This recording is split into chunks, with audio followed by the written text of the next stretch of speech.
Баршаңызға сәлем. Бүгін елканың ойыншықтарын жібі түсіп қалған соны қалай тағып үйренеміз. Оған бізге шыршаның ойыншықтары керек. Түсіп қалған жіптері бар ойыншықтарын. Және термопистолет клейімен.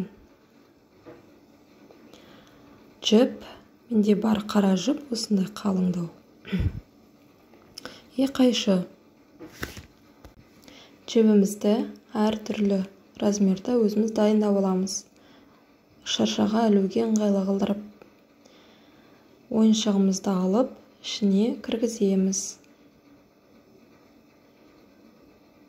Содан соң термопистолет клейімізбен шыршаның ойыншығының ішіне клейді құямыз. Сыртына тоже жағамыз. Ол ойыншығымыз кебу керек. Кепкеннен кейін ойыншықтарымыз дайын.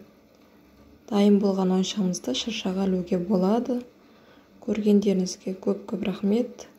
Лайк басып, комментарий жазуды ұмытпаңыздар.